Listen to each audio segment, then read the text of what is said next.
Amazing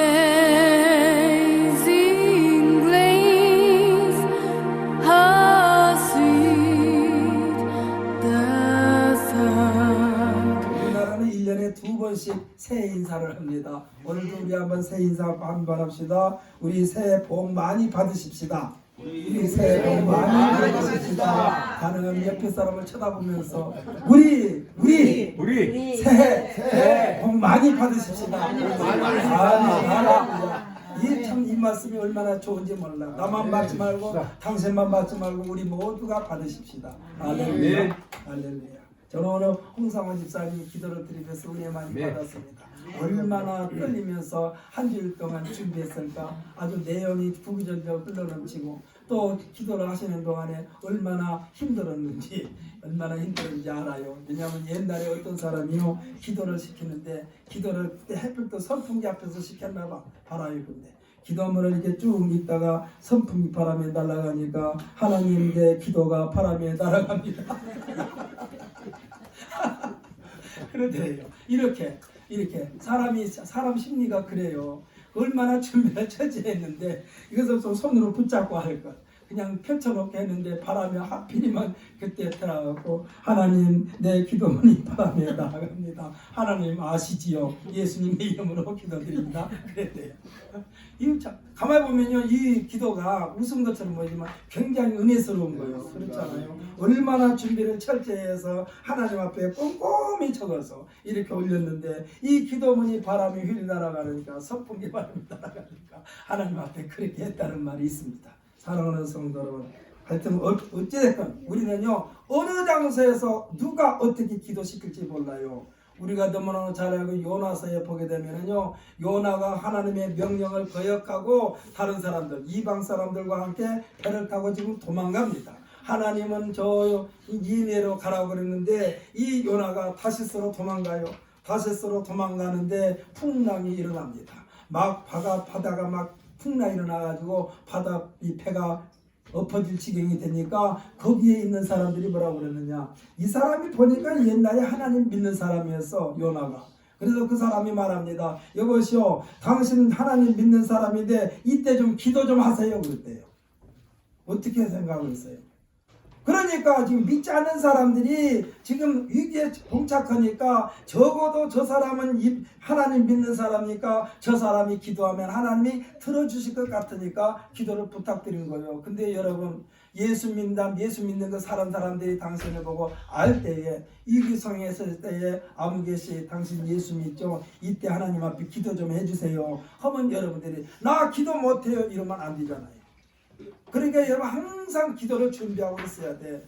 기도가요 구구절절 많이 한다고 해서 좋은 게 아니라 거기에서 그래 내가 하나님 앞에 기도하겠습니다. 급할 때는요 하나님 앞에 짧게 할 수밖에 없어요. 구구절절 이야기할 수가 없어요. 기도도요 시간이 있을 때 구구절절 나오는 것이지 급할 때는 구구절절 안 나와요. 하나님 살려주세요 이 말밖에 나오지 않아요. 사랑하는 성도 여러분, 그러니까 우리 신광순복의 성도들은 누가 됐든지 간에 어느 장소에서 무슨 일이 있어도 하나님 앞에 기도할 수 있는 준비를 하시기를 예수님의 이름으로 축복합니다. 기도는 다른 게 아니요 하나님 살려주세요 이거요. 그리고 끝을 뭘로 마무리하느냐, 예수님 이름으로 기도합니다. 왜 예수님 이름으로 기도하냐면요 하나님께서 예수님의 도장에 꽉 찍혀있는 이 기도문을 보고 하나님께서 결제를 안 해줄래 안 해줄 수가 없어요. 아멘. 그래서 예수님 이름으로 기도하는 거예요. 아멘. 아멘.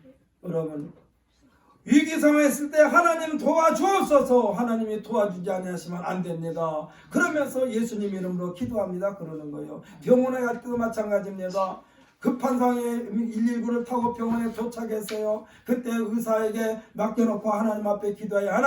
하나님께서 내 남편이면 내 남편, 내 아들이면 내 아들, 내 아내면 아내, 지금 하나님께서 예배해 주신 저 의사의 손길에 맡기오니 주여 의사가 가지고 있는 모든 지혜를 총동원시켜서 내 자식을, 내 아들을, 내 남편을, 내 아내를 살려주옵소서 하고 그 다음에 예수님 이름으로 기도합니다. 이렇게 마무리하면 되는 거예요. 하나님 앞에 맡겼으니까 얼마나 평안해요. 하나님 앞에 맡기지 않으면 평안이 없는데 하나님 앞에 맡겨버리면 평안한 거예요. 심지어 예수 하나님한테 저 의사가 예수를 믿는지 안 믿는지 모르지만 그러나 하나님께서 예배해 두신 지금 이 위기 상황에서 예배해 두신 의사인 줄 믿사오니 하나님 저 의사의 죄를 총동원시켜 내 이 사람을 내 가족을 내 남편을 내 아내를 내 자식을 살려 주옵소서 하고 그 다음에 예수님 이름으로 기도합니다 하면 되는 거예요. 아멘. 아니 불 났는데 막 불이 하면 됐지. 아니 저 불이 연탄불 가지고 아니면 저 가스레인지에서 뭐 하다가 불 났대요. 불이야. 그 앞에 거 필요 없어요. 그냥 불이야만 하면 돼. 할렐루야. 아멘. 우리 모두는요 철저하게 기도 준비를 하는데 아까 제가 말씀드린 대로 복잡하게 할 거 없어요. 오늘 우리 홍상원 집사님 기도를 준비를 아주 철저히 한 게 표가 나요. 정성을 들인 게 표가 나. 우리 모든 대표 기자들은 항상 이 자리에 나와서 기도하시는데 오늘 홍상원 집사님처럼 될 수 있으면 항상 정장을 하고 이렇게 주님 앞에 나와서 기도하는 우리 모두가 되시기를 예수님의 이름으로 부탁을 드립니다. 양경리 집사님도 앞으로 이곳에 와서 기도하세요. 여기가 기도 장소야. 여기가 쉽게 말하면 아주 귀중한 자리야. 앞에 소강당이 있으면 소강당 사이에 내려 올라와서 기도를 해야 되는데 우리는 여기가 기도하는 장소니까 기도하고 다시 제자리로 돌아가더라도 항상 이 자리에서 기도해 주시기를 부탁을 드립니다. 오늘 저는 본문 말씀을 통하여 유다의 희생이 형제들을 구했다라는 제목으로 은혜의 시간을 갖기를 원합니다. 우리는 종종 살신성인의 미담을 들으면서 이와 같은 사람이 있기 때문에 세상이 유지되는구나 하면서 감탄을 합니다. 그런데요 정작 당사자들은 한결같이 뭐라고 말합니까? 제가 아니더라도 누구든지 이 상황을 보면은 저와 같이 했을 것입니다 하는 겸손한 태도를 보이기도 합니다. 이들의 특징은 뭐냐? 겸손입니다. 그리고 착합니다 마음이. 그리고 가정에서도 나무랄 데 없는 아이라고 그들은 부모님들께서는 말을 합니다. 주기를 즐기하고 대접하기를 즐거워합니다. 배려하는 마음이 습관화되어 있습니다. 그러므로 사랑하는 성도 여러분, 집에서 자식들을 키울 때에 어떤 마음을 심어줘야 되느냐? 주기를 즐겨하고, 할렐루야. 대접하기를 즐거워하고 배려하는 마음을 습관화시켜줘야 돼요, 자식들한테. 그래야만이 그것이 자꾸 다음에 크고 커가지고 다음에는 어떤 사람이 되냐? 나라와 민족을 위해서 일하는 사람으로 성장될 줄 믿으시기를 예수님의 이름으로 축복합니다. 오늘 본문의 주인공은요 야곱의 12아들 가운데의 네 번째인 유다예요. 이 유다에 관한 이야기예요. 이 유다에 관한 내용에 대하여 이해의 폭을 넓히려면 오늘 우리가 읽지는 않았습니다만은 42장 1절부터 45장 15절까지를 한꺼번에 다 읽으면 어떤 사람인가 그의 성품에 대하여 이해가 됩니다. 사랑하는 성도 여러분, 집에 가셔가지고 오늘 우리가 본문은 짧게 읽었습니다만 42장 1절부터 45장 15절까지 한번 읽어보세요. 이거 시간 많이 안 걸립니다. 집에 가서 쭉 읽으면 오늘 이 목사님을 통하여 여러분에게 설교를 했는데 그 말씀이 이해가 되는 거예요. 야곱에게 여러 명의 아들이 있었습니다만 네 번째인 이 유다가 우리가 성경 마태복음을 쭉 읽어보면 예수님의 족보에 기록된 인물이 이 유다요. 야곱의 큰아들이 아니라 야곱의 큰아들이 예수님의 족보에 낀 것이 아니라 이 넷째 아들이 예수님의 족보에 끼어 있다니까요. 이 유다에게도 내놓고 자랑할 수 없는 약점도 있어요. 이것을 생각할 때에 하나님께서는 아무리 약점이 있다 해도 하나님은 그 약점으로 말미암아 그에게만 있는 장점까지도 다 덮어버리신 하나님이 아니라는 사실을 믿으시기를 바랍니다. 99가지에 다 안 좋은 것이 있어도 한 가지가 좋으면 하나님은 그 한 가지를 택하여 하나님께서 사용하신다는 사실이에요. 할렐루야. 의사가 아무리 인격으로 엉망진창이고 사람들로부터 손가락질을 당한다 할지라도 그 의사가 수술하는데 최고라고 하면은 그 수술하는데 최고를 활용하는 거예요. 그래서 우리들에게 소망이 있습니다. 비록 우리가 죽어야 마땅하고 버림을 받아야 마땅한 죄인이라 할지라도 하나님께서 영광 받으시기 위하여 오늘날 우리를 부르신 줄 믿습니다. 그러므로 우리를 하나님께서 사용하실 거야 이런 것을 생각하면 우리에게도 얼마든지 하나님께서 기회를 허락하여 주실 것이라는 소망 중에 열심을 잃지 마시기를 예수님의 이름으로 축복합니다. 여기서 말씀하신 열심은 뭡니까? 기도에 열심히 참여하고 성경 말씀을 열심히 보고 예배에 열심히 참여하고 찬송도 열심히 부르라는 얘기예요. 이것이 준비하는 거예요. 세상에 존재하는 하나님의 피조물들은 하나님께서 그들을 통해서 영광을 받으시기 위한 필수 불가결한 존재로 다 만드신 줄 믿으시기를 바랍니다. 필요 없는 게 하나도 없어요. 하나님께서 다 필요해서 요소에서 하나님께서 사용하시려고 부르신 줄 믿으시기를 바랍니다. 우리가 산에 가면 가끔 보잖아요. 아, 참 저 버섯이 예쁜데 저기 독버섯인가 먹는 버섯인가 생각하면서 하나님 왜 저 독버섯을 만들어 가지고 사람들을 헷갈리게 만들까 하지만 그 독버섯도 보면은 하나님께서 필요해서 만들어 놓으신 거예요. 어떻게 보면 아무거나 먹지 말아라, 골라서 먹어라, 이걸 우리에게 가르쳐주기 위해서 만드신 것이 독버섯일 수도 있어요. 가끔 우리가 배가 불룩 나오는 그 고기 있잖아요. 그 복국이라고 그러나요? 그것도 잘못 먹으면 사람이 죽는데요. 근데 왜 그걸 만들어 놓으셨을까? 아무거나 덥석덥석 먹지 말라고 만들어 놓은 거야, 하나님이. 그러니까 하나님은 꼭 있어야 하기 때문에 하나님께서 만드신 줄 믿으시기를 바랍니다. 며칠 전인가 제가 오후 시간에 그랬나요? 오후 시간에 그런 것 같아요. 예배 시간에 제가 여기서 문제를 낸 적이 있습니다.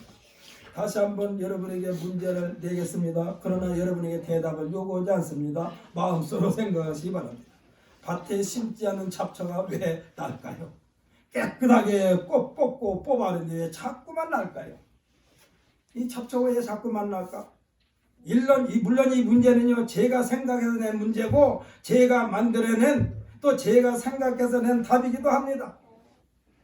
왜 하나님께서 잡초를 만드셨을까요? 왜 잡초가 날까요? 이 선생님한테 한번 볼까요? 왜 잡초가 날까요? 부지런하라고. 그것도 들어있고 또 부지런하라고 잡초도 만들어 놓고 또 잡초를 뽑아야 원래 곡식이 잘 자라니까. 근데 뽑을 때 그냥 뽑아요? 호미로 조사요? 조사해요. 호미로 조사. 왜? 물이 잘 스며들게 하려고 하나님께서 그래서 잡초를 만들어 놓은 거예요. 근데 깨끗하게 뽑고 나면 다음에 또 있어. 또 조사 주라는 얘기요. 그래서 우리가 반매로 가는 거예요. 이거 제가 낸 문제고 제가 만들어낸 답이요. 맞을 수도 있고 안 맞을 수도 있어. 꼭 맞는다고 볼 수는 없어요. 그렇다고 틀리다고 볼 수는 없어요. 잡초는요, 알곡 수확량을 늘리는데 하나님께서 필요해서 만드셨는데 그 필요 요건이 희생입니다. 잡초는요 100% 희생이야. 수많은 알곡들이 생산을 늘리는데 꼭 필요해요. 퇴비로 사용받습니다. 그래서 우리 학교 다닐 때 보면은요, 옛날에 박정희 대통령이 정권 잡은 뒤에 우리나라 식량이 모자라니까 자급자족을 위하여 퇴비 생산을 아주 장려적이 있어요. 그래서 막 퇴비를 동네 청년들이 모아가지고 막 산더미처럼 정해놓고 학교에서도 시간을 정해놓고 학교에서 퇴비를 배에다가 학교 운동장 벽 가에다가 이렇게 소금에 쌓아놓고 그랬어요. 왜? 퇴비 증산. 그때는 비료가 없으니까, 비료가 있다고 해도 너무나 한정적이니까. 그리고 퇴비를 활용해서 이 모든 이 말하자면 걸음을 활용한 그럴 때가 있었습니다. 또 이 잡초가 왜 생기느냐? 잡초를 왜 생기느냐? 수분 물이 잘 스며들게 하기 위한 것이에요. 왜? 아까 조금 전에 말씀대로 호미로 이렇게 땅바닥을 밭 사이사이를 조사하면 물이 잘 스며들어요.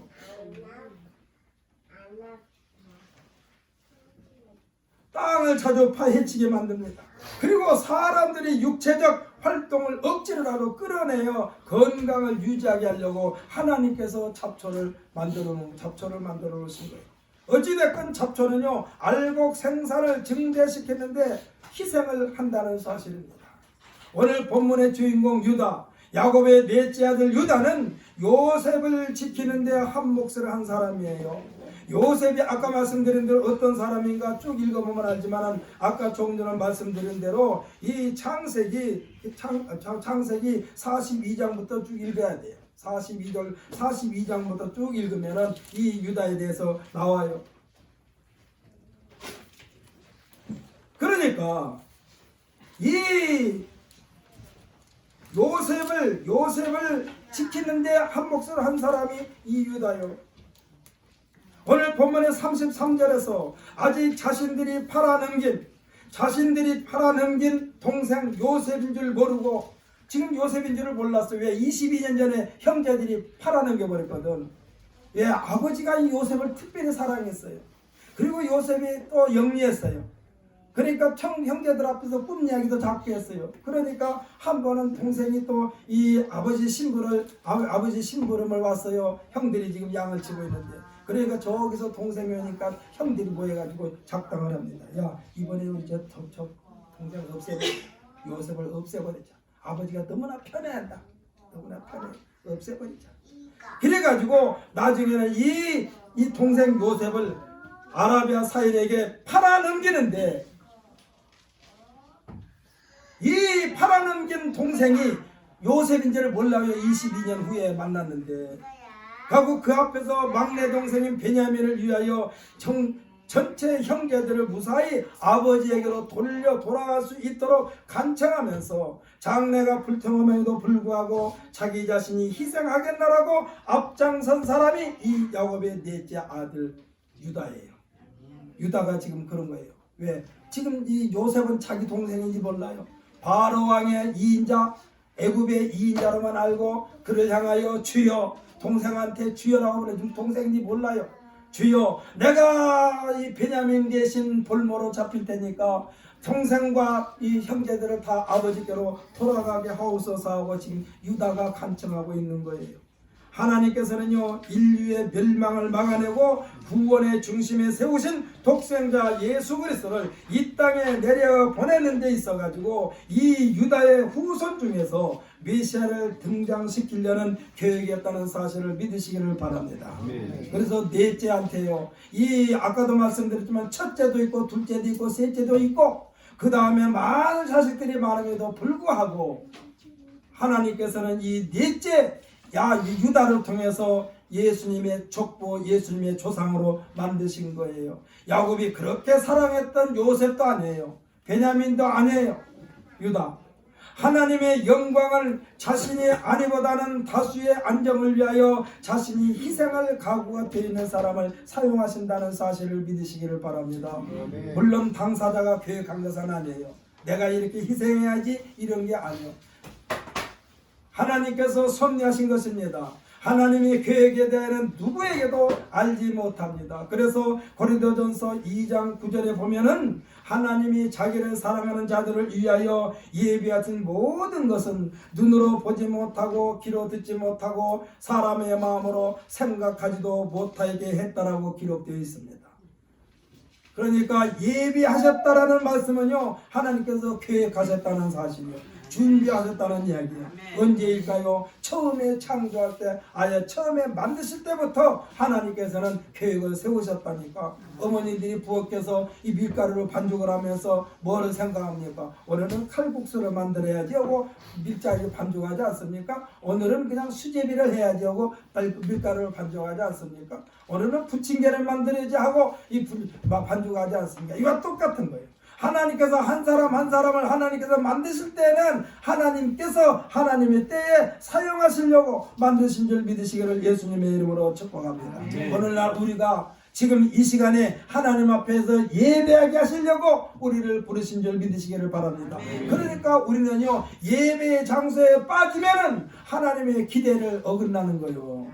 그래서 여러분들께서 이 기도의 예배에 철저하게 참여해 주시기를 예수님의 이름으로 부탁합니다. 어저께가 명절이고 오늘도 명절 분위기, 내일까지도 명절 분위기가 계속해서 있는데도 불구하고 오늘 아침에 이렇게 주님 앞에 나와 예배하는 우리 모든 성도들에게는 하나님의 놀라운 계획이 있음을 믿으시기를 예수님의 이름으로 축복합니다. 그래서 오늘은 오전 예배만 있고 오후 예배는 가족과 함께 즐거운 시간 보내 이를 원해서 오후 예배는 하지 않겠습니다. 그러므로 이 시간에 우리 마음과 뜻과 정성을 다하여 예배하는 자가 되시기를 다시 한번 예수님의 이름으로 축복합니다. 사랑하는 성도는 우리 모두는요 하나님의 계획 가운데 존재하게 된 거예요. 할렐루야. 하나님의 비밀은요 사람의 마음대로 생각할 수 있는 범위에 속하지 않는다는 사실입니다. 하나님의 비밀은 우리가 알지 못해요. 하나님만 알고 있어요. 그래서 우리가 죽는 날짜 죽는 시간도 몰라요. 하나님만 알고 계세요. 하나님만 알고 계세요. 고린도전서 1장 25절에 보면은 하나님의 어리석음이 사람보다 지혜롭고 할렐루야. 하나님의 약하심이 사람보다 강하니라. 감히 누구 앞에서 폼 잡느냐? 똑똑하고 지혜롭다고? 나보다 강한 자 있으면 나와 봐. 감히 누가 내 앞에서 큰 소리 치느냐? 이 말이기도 해요. 지금 하나님께서 말씀하시는 것은 하나님께서 잠잠하고 계시다고 해서 몰라서 잠잠하신 게 아니요. 하나님은 잠잠하면서도 하나님의 일을 계속해서 진행시켜 나가시는 여호와 우리 하나님이신 줄 믿으시기를 바랍니다. 아멘. 하나님의 지혜와 하나님의 강하심을 천지 만물을 창조하시고 다스리시는 지혜요. 할렐루야. 강함이 때문에 모든 만물은 여호와 하나님 앞에 무릎을 꿇는다는 것입니다. 이와 같으신 하나님, 사람의 형상으로 이 땅에 오신 예수님, 그러니까 예수님은 하나님이고 하나님은 예수님인 줄 믿으시기를 바랍니다. 그래서 예수님과 하나님을요 갈라놓고 생각하면 안 돼요. 예수님이 하나님이고 하나님이 예수님이야. 이 예수님의 이 세상에 오신 거 예수님께서 죽으시고 부활하심을 빌립보서 2장 6절로 11절에 기록된 대로 그 앞에 모든 피조물들로 하여금 무릎을 꿇게 하시고 복종케 하시려고 예수님이 이 세상에 오셨고 죽으셨고 부활하신 줄 믿으시기를 바랍니다. 우리 이것을 한번 찾아서 읽어보십시다. 신약성경 319페이지입니다. 빌립보서 2장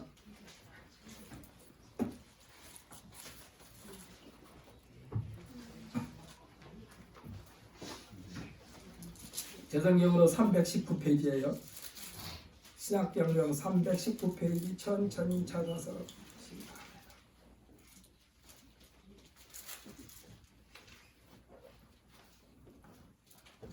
2장 6절부터 11절까지 함께 다 찾으셨으면 아멘 하시기 바랍니다. 네, 함께 읽습니다. 시작. 그는 근본 하나님의 본체시나 하나님과 동등됨을 취할 것으로 여기지 아니하시고 오히려 자기를 비워 종의 형체를 가지사 사람들과 같이 되셨고 사람의 모양으로 나타나사 자기를 낮추시고 죽기까지 복종하셨으니 그 십자가에 죽으시리라. 이름으로 하나님의 그를 지극히 높여 모든 이름 위에 뛰어난 이름을 주사 하늘에 있는 자들과 땅에 있는 자들과 땅 아래에 있는 자들로 모든 무릎을 예수의 이름에게 꿇게 하시고 모든 힘으로 예수 그리스도를 주라 시인하여 하나님 아버지께 영광을 돌리게 하셨느니라. 아멘. 할렐루야. 그러니까 예수님의 죽으심은 온 인류를 살리시는 죽음이요. 온 인류를 살리시는 죽음이요. 인류의 조상으로 만들어진 아담. 이 아담은 불순종으로 말미암아 온 인류를 죽인 온 인류를 죄악 가운데 그대로 빠뜨려버린 인류의 조상. 이 아담이에요. 두 번째 아담으로 오신 예수님. 이 예수님은 그의 죽으심 그 자신의 희생으로 말미암아 온 인류를 죄악에서 구원하셨다는 사실을 믿으시기를 바랍니다. 그러면서 영생의 나라의 일원이 되게 하셨으니 그를 믿는 자마다 멸망의 통로를 막아주신 줄 믿으시기를 바랍니다. 지금 막 위에서 흙탕물이 잔뜩 내려오고 있어요. 피할 방법이 없어. 그런데 예수님께서 자기 몸으로 막아주셨다 이 말씀이요. 할렐루야. 죽음의 물길이 막 밀려오는데 예수님께서 죽음의 물길을 막아주시고 우리를 살려주신 줄 믿으시기를 바랍니다. 그래서 예수님께서 하시는 말씀, 내가 곧 길이요 진리요 생명이라고 말씀하신 것입니다. 그래서 우리의 살아갈 방법도 예수님에게 있고, 할렐루야. 참 자유도 예수님에게 있고 참 생명도 예수님에게 있다는 사실을 믿으시기를 바랍니다.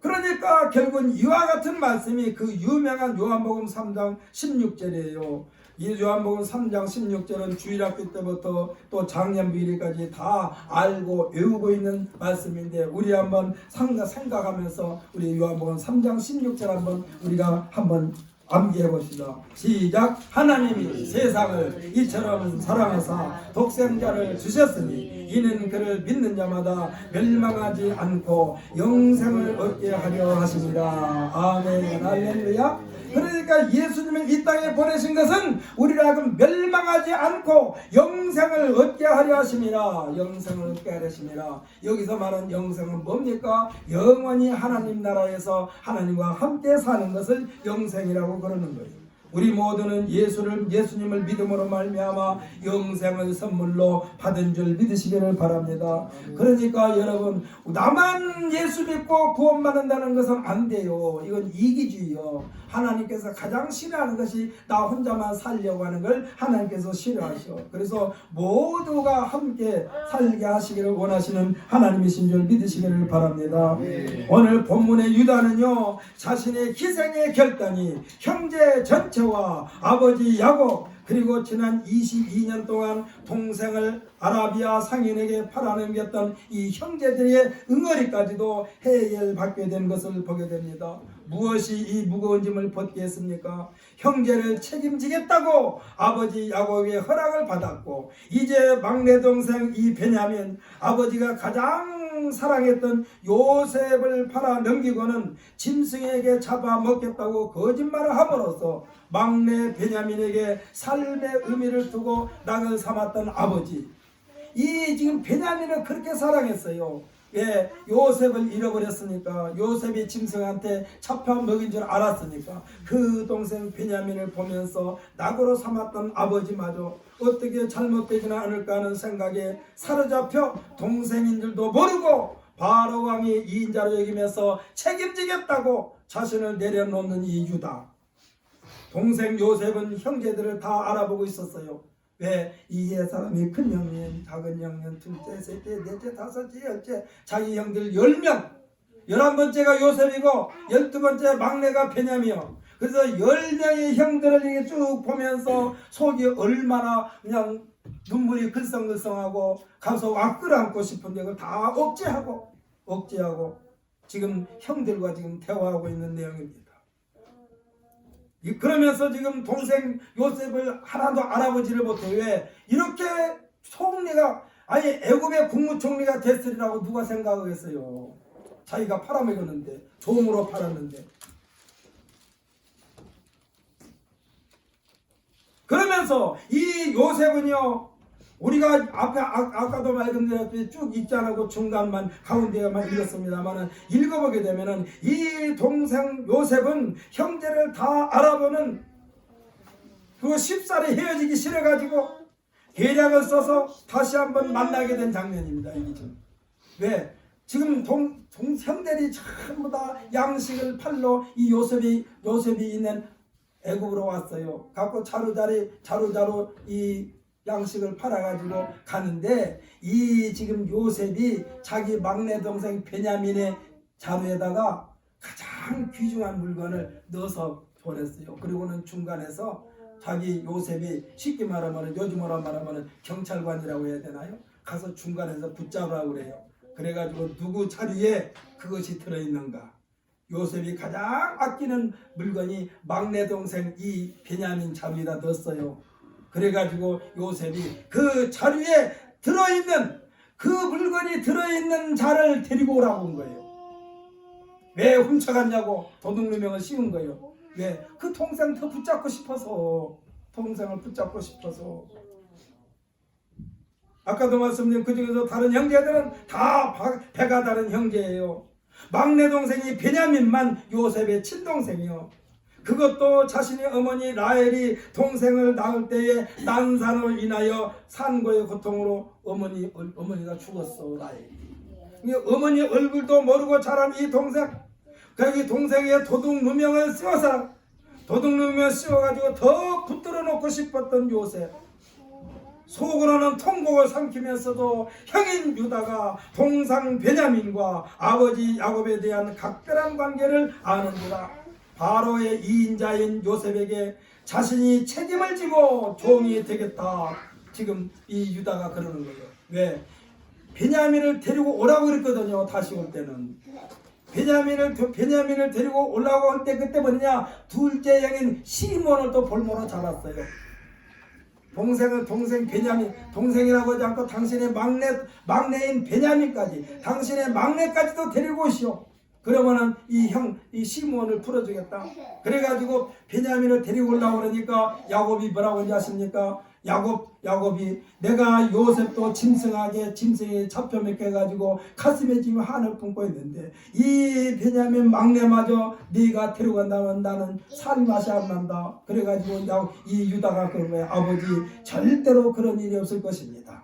내가 차라리 이 동생을 그렇다면 내가 차라리 죽을 테니까 그 자리에 죽을 테니까 마음 놓고 같이 가게 하소서 해가지고 지금 베냐민을 데리고 온 거예요. 그리고 요셉이 지금 베냐민을 봤어요. 동생을 봤어요. 그러니까 지금 이 유다가 요셉에게 가는 거예요. 내가 자신이 책임지고 종이 될 테니까 베냐민과 다른 형제들은 제발 아버지 야곱에게로 돌려보내달라고 애걸하는 내용입니다. 오늘 우리가 읽은 본문이요 그 말이에요. 좀 더 쉽게 말을 한다면은 주의 종인 나 유다가 인질로 남을 테니까 제발 베냐민과 다른 형제들은 아버지에게로 보내소서. 아마 울면서 얘기했을 거예요. 형 유다도. 근데 이 말을 들은 요셉은 얼마나 더 울었을까? 사랑하는 성도 여러분, 성경의 내용이나 우리가 살고 있는 이 세상 어떠한 사건이나 사고 일이 생겼을 때에 선뜻 나서서 내가 책임지겠다라고 내가 책임지겠습니다 이런 장면을 보면은 그리고 어떠한 처벌도 달게 받겠느라고 이렇게 나오면요 분위기가 180도로 전환되기도 합니다. 아마 예수님께서 교훈하여 주신 내용 중에도 살고자 하는 자는 죽을 것이요 죽고자 하는 자는 살 것이라 이라는 말씀을 하신 대목이 있어요. 마태복음 16장 26절에 보면은 누구든지 제 목숨을 구원하고자 하면 잃을 것이요 누구든지 나를 위하여 제 목숨을 잃으면 찾으리라 라고 말씀하고 있습니다. 아마 우리나라 이 충무공 이순신 장군이 성경을 봤는지 안 봤는지를 모르는데 어떻게 이순신 장군이 이 예수님께서 하신 말씀을 하셨을까? 참 뭐라고 해야 되나? 기적 같은 일이요. 이순신 장군이 이 말을 했잖아요. 죽고자 하는 자는 살 것이요 살고자 하는 자는 죽으리라. 그러니까 죽음을 각오하고 나라와 민족을 위해서 전쟁터에 나가서 우리 죽을 힘을 다하여 싸우자라고 이 이순신 장군이 백성들을 군병들을 향하여 말했던 것입니다. 자기 자신만 살려고 꼼수를 부린다면 사는 것이 아니고 죽은 목숨이 되지만은 그리고 천정근거하는 삶이 되지만 지금 형들이 다 그랬잖아요. 동생 요셉을 팔아넘기고 22년 동안 살아온 것은 사는 것이 아니요. 왜 동생을 팔아넘겨버렸습니까? 그리고 아버지한테 짐승이한테 잡혀 먹겠다고 거짓말까지 했습니까?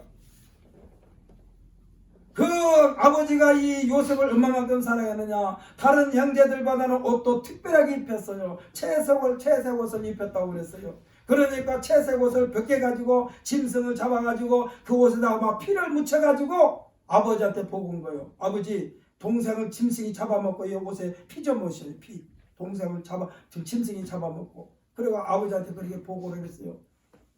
지네들이 팔아먹고는. 근데 자신만 살려고 꼼수를 부리면은 지금 22년 동안 이 형제들이 동생을 팔아먹고 전전긍긍하고 걱정하고 근심하고 그 올무에서 벗어나지 못했던 이 사람. 사는 것이 아니요 죽은 목숨이요. 그러나 다른 사람을 위하여 값지게 죽게 자신을 내어놓는 사람은요 수많은 사람을 살리게 된다는 말씀입니다. 한 알의 밀알이 땅에 떨어져 죽음으로써 수많은 열매를 맺게 된다는 예수님의 말씀입니다. 여기에서 죽음, 희생은요 섬기는 것을 말합니다. 자신을 내려놓는 것을 말합니다. 이것도 역시 수많은 사람을 한꺼번에 대접하는 거요. 왜? 많은 사람을 살리게 하여 나 자신을 내어놨으니까. 그래서 금년도에 우리 표가요 대접하는 자가 되라. 대접하게 되면 내가 대접하지만은 많은 사람들이 살게 된다니까. 할렐루야. 아멘. 우리 모두는 대접하는 사람이 되십시다. 그러면 많은 사람은 살리는 사람이 됩니다. 자신의 영달을 위하여 수많은 사람들을 희생시켜 군림하는 것을 가리켜서 뭐라고 말합니까? 이것을 보통 혁명이라고 그러잖아요. 이 혁명은요 사실은 쿠데타예요. 폭력이에요. 자기 자신이 살려고 듣기 좋게 혁명이지.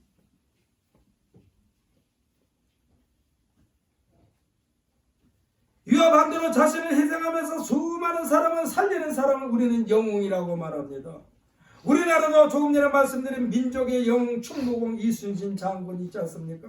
이 이순신 장군은요 우리나라보다는 외국에서 더 유명하대요. 일본에서는요 우리 이순신에 대해서 우리가 이순신이 누구예요? 그러면 뭐라고 말합니까? 임진왜란 때 일본 사람들을 다 물리친 사람 이렇게만 알고 있는데 일본에서는요 이순신 장군을 신처럼 모시는 사당도 있대요.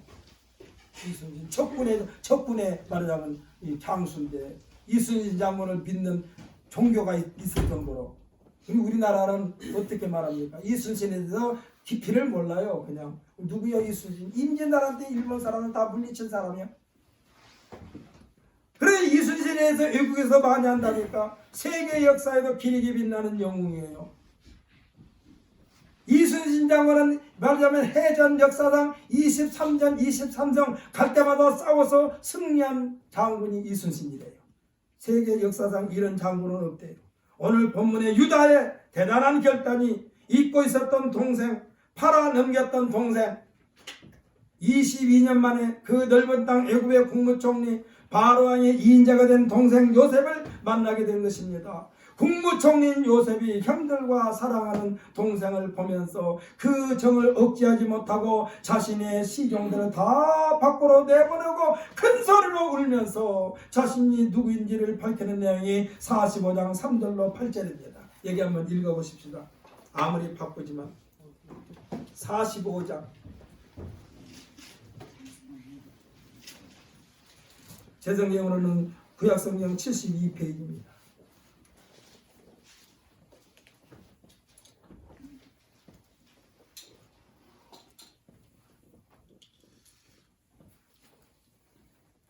(45장) 3절로 8절까지 읽어봅니다. 1절부터 읽읍시다. 45장 1절부터 읽읍시다.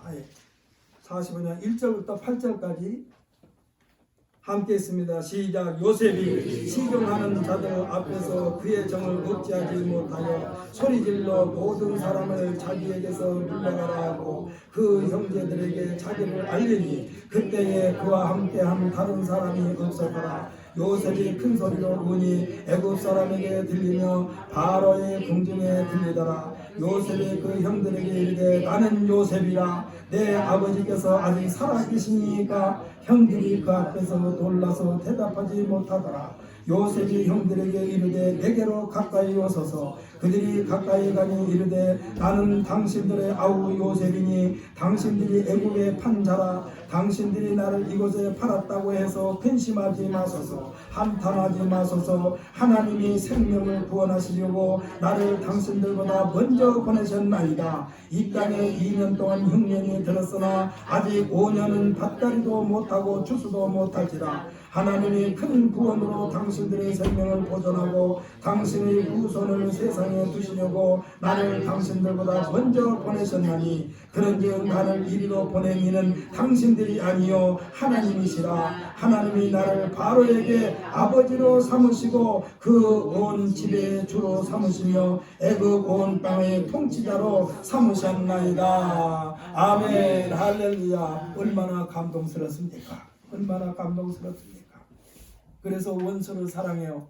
할렐루야. 아멘. 우리는 원수 맺는 일을 하지 마십시다. 아멘. 요셉의 인생 드라마는요 하나님의 각본이고 하나님께서 연출하셨다는 거예요. 이에 대하여 하나님께서 요셉을 역사의 전면에 내세우셨고 요셉 자신을 하나님의 연출에 충실했을 뿐이라는 겸손입니다. 요셉이 그러잖아요. 형들에게 당신들이 나를 애굽 사람에게 팔아넘긴 걸 너무나 죄의식을 갖지 마소서. 당신들이 판 것이 아니라 하나님께서 나를 그 집에 보내셨나이다. 아멘. 어떻게 이렇게 멋있는 말을 할 수 있을까? 저는 이 대목을 읽으면서 나 자신도 모르게 목이 메었고 양쪽 눈에서 눈물이 줄줄 흘러내렸어요. 저는 이것을 읽을 때마다 그 똑같은 마음이에요. 어떻게 이렇게 어떻게 이런 마음을 요셉에게 가지고 있을까? 하나님께서 요셉을 국무총리로 세우는데 요셉의 형 유다를 하나님께서 사용하셨다는 거예요. 사랑하는 성도 여러분, 신앙생활에 충실한 사람이 인생 여정에는 무슨 일이든지 무슨 사건이든지 그 일을 진행시키시는 분이 여호와 하나님이심을 믿으시기를 바랍니다. 아멘. 어떤 사람이 예수 잘 믿는 사람들, 아멘. 예수 잘 믿는 사람들은요, 어려움이 있어도 이 어려움을 통해서 하나님께서 계획해 놓으신 일이 있을 거야, 이렇게 받아들이라는 얘기요. 할렐루야. 아멘. 그래서 여러분이 어려움에 처했을 때 절대 절망하고 좌절하지 마십시오. 오히려 하나님 앞에 머리를 숙여 기도할 때, 하나님, 이 어려움을 통하여 저로 하여금 무엇을 깨닫게 하시려고 이 어려움을 주셨나이까?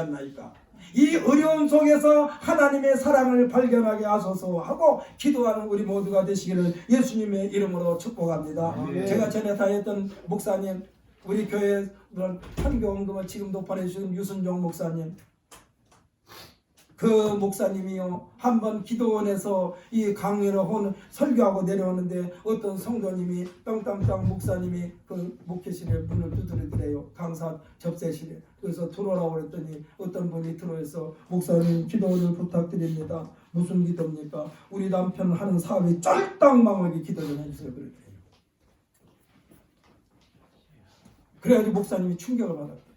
아니, 다른 사람들은 남편이 하는 사업이 아주 승승장구하기로 가는데 어떻게 남편의 사업이 쫄딱망하게 이렇게 기도하라고 그럽니까? 그랬더니 그분이 하는 말, 옛날에 어려울 때는 교회 생활 신앙생활 잘했어요.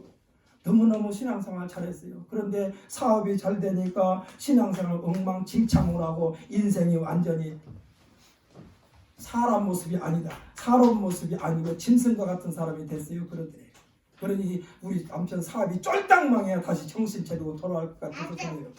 사랑하는 성도 여러분, 하나님께서 우리에게 내리신 복이 하나님의 영광을 위하여 더 많이 충성하고 헌신하고 봉사하고 주신 성공인데, 그 성공을 육신의 정욕으로 다 활용해버리면 그 인생의 끝은 어디로 가요? 지옥으로 가는 거지. 지옥으로 가는 거예요. 목사님이 그 설교를 우리 예배 시간에 하시더라고. 기도원에 가서 그 자매가 들어와서 상담하는데 우리 남편 사업이 쫄딱망하게 해달라고 기도를 부탁드리더래요.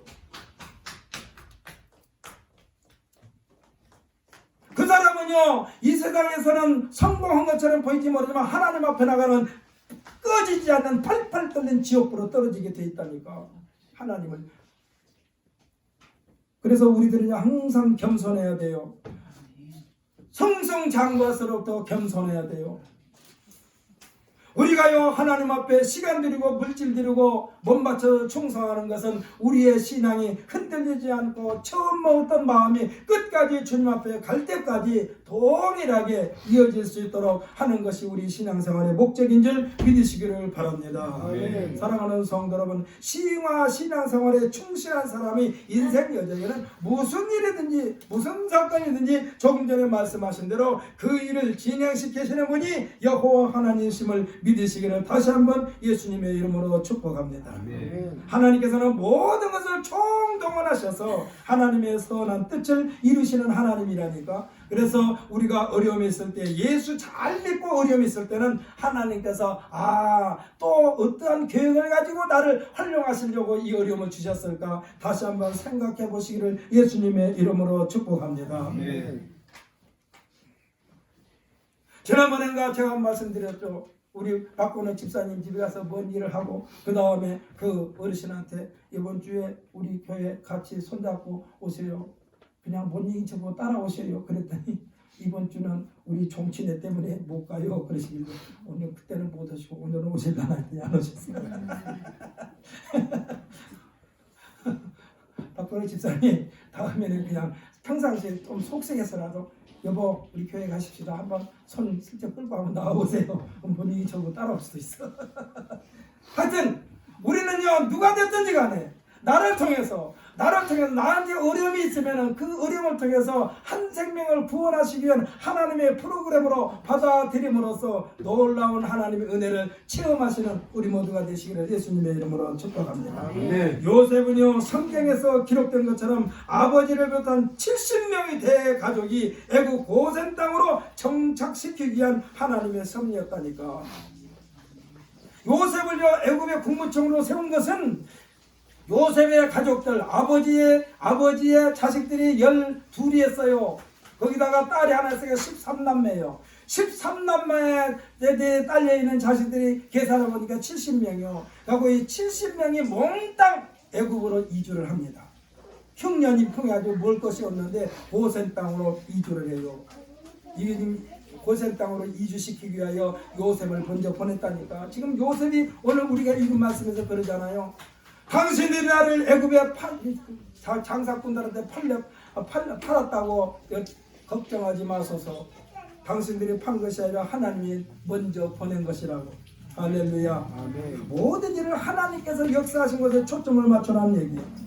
유다는 자신의 투철한 책임감, 온전히 자신을 내어주는 희생이 지난 22년 동안이나 쉬쉬하면서 형제들 사이에 영적인 감옥에서 탈출하여 자유영혼이 되었고, 아버지로부터 진도를 살 수밖에 없었던 자신들의 과거가 이 요셉의 금이 환영으로 말미암아 아버지와의 온전한 화해도 이뤘다는 사실을 믿으시기를 바랍니다. 오늘 우리는 이 말씀을 듣는 여러분이나 하나님을 상징하고 있는 야곱, 또 예수님을 상징하는 요셉, 유다를 상징하는 우리 자신이라도 생각해 보면요, 더욱 은혜가 될 줄 믿습니다. 아멘. 유다를 우리가 생각해 보세요. 2020년도에 우리에게는 크고 작은 일들이 우리들의 삶의 현장에서 많이 일어날 것입니다. 우리들의 마음 자세가 요셉처럼 항상 하나님을 의지하는 마음에서 벗어나지 말아야 하겠고, 유다처럼 자신에게 주어진 모든 일에 성실하며 책임을 다할 때에 모든 일을 주관하시는 하나님의 형통의 최대의 수혜자가 되며 은혜를 받아 누리는 한 해가 될 줄 믿습니다. 아멘. 저는 이와 같은 우리 신광순복교회 성도가 되시기를 예수님의 이름으로 축복하면서 매일매일 기도하겠습니다. 아멘. 할렐루야.